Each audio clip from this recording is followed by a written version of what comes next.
আসসালামু আলাইকুম ওয়া রাহমাতুল্লাহ। কি অবস্থা আমার আপা আমার ভাইয়া? আজকে আমরা আলোচনা করব এমভিসি আর্কিটেকচার নিয়ে। গত ক্লাসে আমরা জেনেছিলাম যে আজকের আলোচনার টপিক থাকবে MVC architecture, 1 tyre architecture, 2 tyre এবং 3 টায়ার আর্কিটেকচার।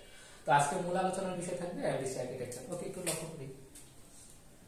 এমভিসি এম শব্দটার মানে কি? এম শব্দটার মানে হচ্ছে আমাদের মডেল, আর ভি তে হচ্ছে আমাদের ভিউ এবং সি তে হচ্ছে কন্ট্রোলার। এমভিসি আর্কিটেকচার মানে হচ্ছে আমি যখন কোনো একটা ওয়েবসাইট তৈরি করতে যাব তখন আমার সর্বপ্রথম আর্কিটেকচার সম্বন্ধে একটু ভালো ধারণা লাগবে। যার আর্কিটেকচার যত বেশি সুন্দর তার ওয়েবসাইটটাও বেশি সুন্দর হবে। তো এমভিসি এম শব্দটার মানে হচ্ছে মডেল। মডেল বলতে আমি কি বুঝি? সর্বপ্রথম আমাদের যে টপিকটা আসবে সেই টপিকটা হচ্ছে আমাদের ভিউ। ভিউ মানে হচ্ছে ভি। এখন ভি দিয়ে ভিউ প্রকাশ করা হয়। ভিউ ভিউ মানে কি? আমরা যখন ওয়েবসাইট তৈরি করতে যাব সর্বপ্রথম আমার কি লাগবে? আমাদের একটা স্ট্রাকচার লাগবে। যে স্ট্রাকচারটা তৈরি করব আমি HTML এবং CSS এর মাধ্যমে, এবং ক্লায়েন্ট সাইটের জন্য আমাদের ব্যবহৃত হবে জাভাস্ক্রিপ্ট। পরবর্তীতে আমাদের এই যে ইনফরমেশন গুলো আছে সেই ইনফরমেশন গুলো কন্ট্রোল করার জন্য আমাদের একটা প্রোগ্রামিং ল্যাঙ্গুয়েজ প্রয়োজন পড়বে। এখন প্রোগ্রামিং ল্যাঙ্গুয়েজটা আমি কি ব্যবহার করতে পারি? আমি প্রোগ্রামিং ল্যাঙ্গুয়েজ ব্যবহার করতে পারি পাইথন, আমি ব্যবহার করতে পারি PHP, আমি ব্যবহার করতে পারি .NET, এবং আরো আনুষঙ্গিক অনেক ধরনের প্রোগ্রামিং ল্যাঙ্গুয়েজ আছে। সেই প্রোগ্রামিং ল্যাঙ্গুয়েজ গুলো আমরা কন্ট্রোলারের মাধ্যমে ব্যবহার করতে পারবো। তার পরবর্তীতে আসি আমরা মডেল। মডেল মানে হচ্ছে আমাদের ডাটাবেস, মানে আমি আমার ইনফরমেশন গুলো যে প্রসেস করলাম বা ইনফরমেশন গুলো আমি কালেক্ট করলাম, সেই ইনফরমেশন গুলো যদি আমি কোনো একটা ডাটাবেসে স্টোর করতে চাই তখন আমাদের মডেলের ব্যবহৃত হয়। তো আজকের মূল আলোচনার বিষয় হচ্ছে এমভিসি আর্কিটেকচার। তো এমভিসি আর্কিটেকচার সম্বন্ধে আমাদের বেসিক একটা ধারণা তৈরি হলো। এখন আমি যদি একটু উদাহরণ চিন্তা ভাবনা করি তাহলে একটু খেয়াল করেন, এই জায়গার মধ্যে আমার স্টুডেন্ট ইনফরমেশন, ঠিক আছে,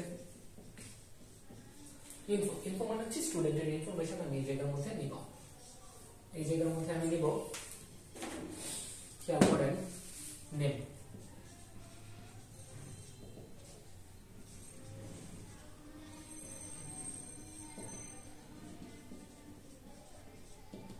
এখন খেয়াল করেন এই জায়গার মধ্যে নেমের মধ্যে একটা বক্স থাকবে, অ্যাড্রেসের মধ্যে একটা বক্স থাকবে, ফোন নাম্বারের মধ্যে একটা বক্স থাকবে, আর এই জায়গার মধ্যে সাবমিট বাটনের একটা বাটন থাকবে।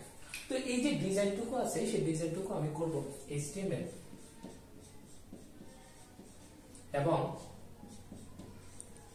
CSS এর মধ্যে, যাকে বলা হয় ভিউ।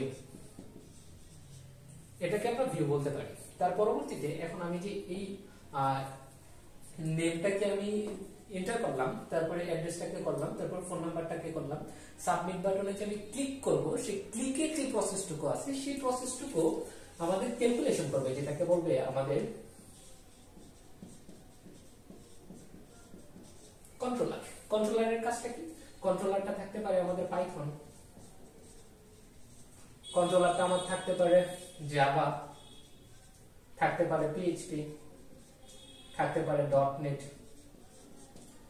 এখন এই যে ইনফরমেশন গুলো আছে সেই ইনফরমেশন গুলো তো আমি কন্ট্রোলারের মাধ্যমে প্রসেস করতে পারতেছি। এখন আমি চাচ্ছি এই যে ইনফরমেশন গুলো আছে সেই ইনফরমেশন গুলো কোনো একটা জায়গার মধ্যে স্টোর হবে। সেই স্টোর যে অংশটুকু আছে সেই অংশটুকুকে বলা হয় আমাদের মডেল।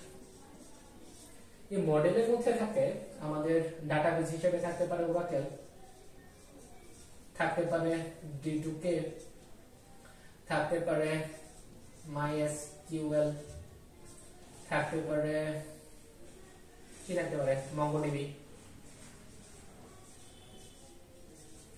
তো আমাদের আলোচনার বিষয়টা এতটুকুই ছিল। আমাদের আর্কিটেকচারটা যদি এমভিসি আর্কিটেকচার হয় তাহলে আমাদের ভিউ